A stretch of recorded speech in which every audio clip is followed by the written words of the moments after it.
La batalla de Little Big Horn suele resumirse con una imagen simple y engañosa, un oficial arrogante, un grupo de soldados aniquilados y una derrota humillante para el ejército estadounidense a manos de guerreros indígenas. Pero esa versión, repetida durante décadas, oculta una realidad mucho más compleja. Little Big Horn no fue solo una emboscada exitosa. Fue una operación que salió completamente al revés para quien la planeó, basada en errores de inteligencia, desprecio cultural y una lectura equivocada del enemigo. El 25 de junio de 1876, en lo que hoy es el estado de Montana, el 7º Regimiento de Caballería del Ejército de los Estados Unidos se enfrentó a una coalición de pueblos indígenas liderados principalmente por Lakotas, Cheyennes del Norte y Arapaos. El resultado fue una de las derrotas más contundentes y simbólicas en la historia militar estadounidense, 5 compañías enteras aniquiladas, incluido su comandante, el teniente coronel George Armstrong Custer. Para entender cómo se llegó a ese punto, es necesario abandonar la idea de una batalla improvisada. Little Big Horn fue el desenlace de una campaña planificada, parte de un esfuerzo mayor del gobierno estadounidense para someter definitivamente a las tribus que aún resistían la reclusión en reservas. El conflicto no nació ese día, ni siquiera ese año. Era el resultado de décadas de expansión territorial, tratados incumplidos y una presión constante sobre los pueblos de las grandes llanuras. A mediados de la década de 1870, el descubrimiento de oro en las Black Hills, territorio sagrado para los Lakotas, detonó una nueva oleada de colonos blancos. Aunque tratados previos reconocían esas tierras como indígenas, el gobierno federal decidió ignorarlos. Cuando los pueblos Lakota y Cheyenne se negaron a abandonar el área, fueron declarados hostiles. La guerra era solo cuestión de tiempo. El plan estadounidense consistía en una operación de pinza. Varias columnas del ejército debían converger sobre los campamentos indígenas, forzándolos a rendirse o dispersarse.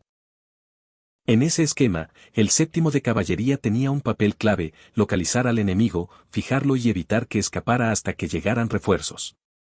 Custer, veterano de la guerra civil y famoso por su agresividad, encajaba perfectamente en esa lógica. Era carismático, ambicioso y confiado hasta el exceso. Había construido su reputación atacando con rapidez, sin esperar órdenes detalladas. Ese estilo, que le había funcionado en otros contextos, se convertiría en su mayor debilidad en Little Big Horn. Uno de los errores fundamentales fue la inteligencia. Custer y sus superiores subestimaron de forma sistemática el tamaño del campamento indígena. Creían que se enfrentaban a un grupo disperso de unos pocos cientos de guerreros. En realidad, el campamento a lo largo del río Little Big Horn reunía a varios miles de personas, incluyendo entre 1.500 y 2.000 guerreros. Era uno de los mayores asentamientos indígenas jamás concentrados en un solo lugar. Además, no se trataba de guerreros desorganizados. Muchos tenían experiencia combatiendo al ejército. Conocían el terreno, sabían moverse con rapidez y estaban motivados por algo más fuerte que una orden militar: la defensa de su hogar, su gente y su forma de vida. El terreno también jugó un papel decisivo. Colinas onduladas, barrancos profundos, vegetación irregular y el propio río creaban un entorno confuso para cualquier fuerza que no lo conociera bien. Para los indígenas, ese paisaje era familiar. Para el 7º de Caballería, era un laberinto. La mañana del 25 de junio, Custer decidió atacar sin esperar al resto de la columna. Temía que el campamento se dispersara si detectaba la presencia del ejército. Esa decisión fue el punto de no retorno. En lugar de reconocer el terreno con calma o consolidar fuerzas, optó por dividir su regimiento en varios destacamentos, con la intención de atacar desde distintos flancos. Desde el punto de vista táctico, la decisión parecía audaz. Desde el punto de vista real, fue catastrófica.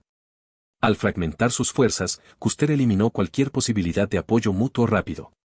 Cada grupo quedó aislado, dependiendo de que los demás cumplieran su parte del plan. Y ese plan estaba basado en una suposición falsa: que el enemigo huiría. Pero el enemigo no huyó. Cuando las primeras escaramuzas comenzaron, los guerreros indígenas no se dispersaron. Al contrario, concentraron fuerzas. Mensajeros a caballo recorrieron el campamento. Líderes como Toro Sentado, Caballo Loco y Gal coordinaron una respuesta rápida. Lo que Custer creía una masa desorganizada se transformó, en cuestión de minutos, en una fuerza ofensiva cohesionada.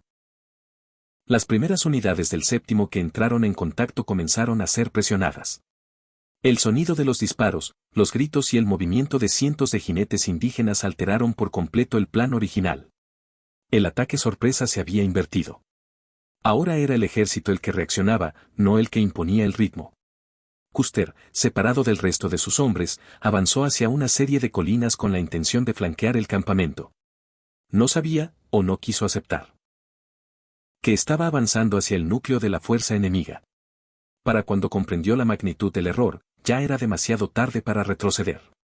Little Bighorn dejó de ser una ofensiva planificada y se convirtió en una emboscada al revés. No porque los indígenas hubieran preparado una trampa clásica, sino porque supieron explotar los errores del enemigo con rapidez, conocimiento del terreno y una coordinación que el ejército no esperaba. Una vez que el primer contacto se produjo, la batalla dejó de obedecer a cualquier plan previo. Lo que siguió fue una serie de enfrentamientos fragmentados, separados por colinas, barrancos y decisiones tomadas a ciegas. La fuerza de Custer ya no actuaba como un regimiento, actuaba como grupos aislados, cada uno enfrentando una realidad distinta, sin una visión clara del conjunto.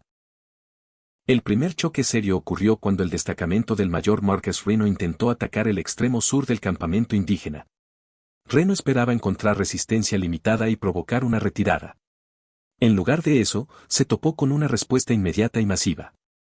Guerreros montados comenzaron a rodear su posición, atacando desde múltiples direcciones, aprovechando el terreno para acercarse rápidamente y retirarse antes de ser alcanzados. La presión fue intensa. Los hombres de Reno, sorprendidos por la cantidad y agresividad del enemigo, comenzaron a perder cohesión. El ataque inicial se detuvo y se transformó en una retirada desordenada hacia un bosquecillo cercano al río. Allí, la situación empeoró.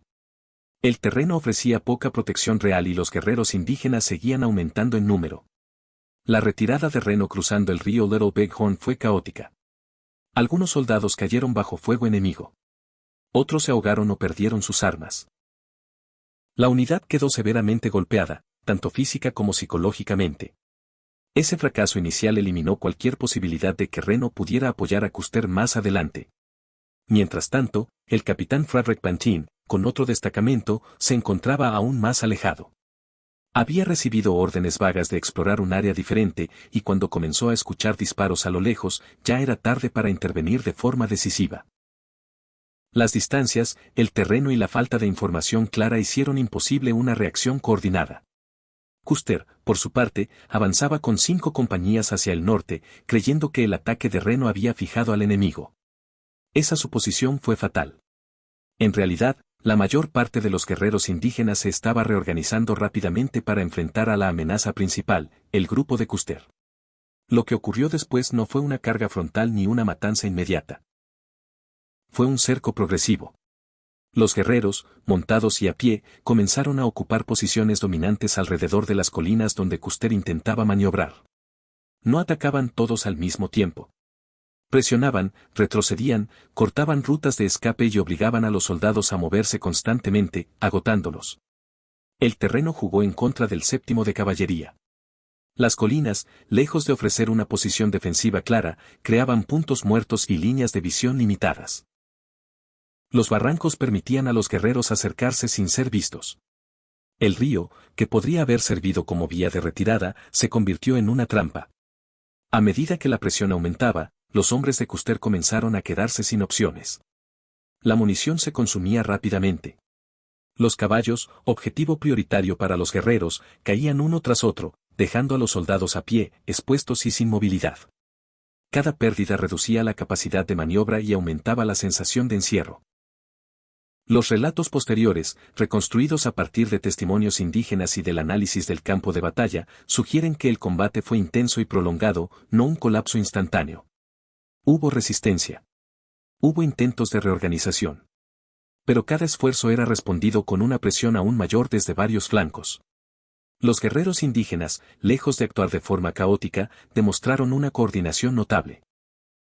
Líderes como Caballo Loco encabezaron cargas decisivas en momentos críticos, mientras otros grupos mantenían la presión constante, impidiendo cualquier retirada ordenada. La superioridad numérica se convirtió en superioridad táctica. En algún punto, probablemente cuando Custer comprendió que no habría refuerzos y que la retirada era imposible, la batalla entró en su fase final. Las compañías comenzaron a colapsar una tras otra. Los últimos enfrentamientos se concentraron en una colina que más tarde sería conocida como Last Stand Hill. Allí, los restos del destacamento de Custer hicieron su última resistencia. No hubo una línea clara ni una formación ordenada. Fue un combate desesperado, cercano, donde la disciplina militar ya no podía compensar la desventaja absoluta. Cuando todo terminó, ningún hombre de ese grupo sobrevivió para contar lo ocurrido desde su perspectiva. A pocos kilómetros de distancia, Reno y Benten lograron consolidar una posición defensiva en una colina. Desde allí, escuchaban el combate, pero no podían ver con claridad qué ocurría. No sabían que Custer ya había sido aniquilado. Resistieron durante horas y luego días, hasta que finalmente llegaron refuerzos del ejército estadounidense. Cuando el campo de batalla fue finalmente recorrido por soldados estadounidenses, la magnitud del desastre quedó clara. Los cuerpos estaban dispersos, señal de una lucha prolongada y móvil. No había evidencia de una huida masiva, sino de una resistencia que fue superada paso a paso. El mito de una derrota instantánea no resistía el análisis. La batalla de Little Big Horn no fue una derrota causada por cobardía ni por incompetencia individual de los soldados. Fue el resultado de errores de mando, de una subestimación profunda del enemigo y de una lectura equivocada de la situación. Custer no cayó porque fuera inferior como combatiente, sino porque atacó con información falsa y supuestos erróneos. Cuando el silencio se impuso finalmente sobre las colinas de Little Big Horn, no hubo celebración inmediata ni comprensión clara de lo ocurrido. Durante horas, incluso días, el ejército de los Estados Unidos no supo exactamente qué había pasado. El destacamento de Custer había desaparecido por completo, y no había sobrevivientes que pudieran explicar cómo un regimiento moderno había sido aniquilado por fuerzas indígenas consideradas, hasta entonces, inferiores. Cuando los refuerzos llegaron y recorrieron el campo de batalla, el impacto fue devastador. Los cuerpos de Custer y de sus hombres estaban esparcidos por las colinas y barrancos, señal inequívoca de un combate prolongado, móvil y desesperado. No había una línea final ordenada ni una última carga gloriosa. Había signos de resistencia hasta el límite, de intentos fallidos por reagruparse y de una presión constante que había ido cerrándose sin dejar salida. La noticia de la derrota sacudió a Estados Unidos con una fuerza inesperada. En pleno centenario de la independencia, la imagen de un oficial famoso y carismático muerto junto a todos sus hombres fue un golpe simbólico brutal. La reacción pública osciló entre el duelo, la incredulidad y la sed de venganza. Little Big Horn no fue interpretada como una advertencia, sino como una humillación que debía ser corregida. Paradójicamente, la victoria indígena fue tan contundente como efímera. En el corto plazo, demostró que las tribus de las grandes llanuras podían derrotar al ejército estadounidense en campo abierto. Pero en el largo plazo, tuvo el efecto contrario. El gobierno federal respondió con una campaña militar aún más agresiva. Tropas adicionales fueron enviadas al oeste. La presión sobre los pueblos Lakota y Cheyenne se intensificó hasta niveles insostenibles. En los meses y años posteriores, muchos de los líderes indígenas que habían participado en Little Big Horn fueron perseguidos sin descanso. Caballo Loco se rindió y murió poco después bajo custodia. Toro Sentado huyó a Canadá, regresó años más tarde y acabaría asesinado. La derrota del 7º de Caballería sirvió como justificación para una represión definitiva. La guerra, que en Little Big Horn parecía haberse inclinado momentáneamente a favor de los pueblos indígenas, terminó sellando su destino. Desde el punto de vista militar, la batalla se convirtió en un caso de estudio involuntario. Little Big Horn demostró los peligros de la sobreconfianza, de la fragmentación de fuerzas sin apoyo mutuo y de ignorar la inteligencia contradictoria.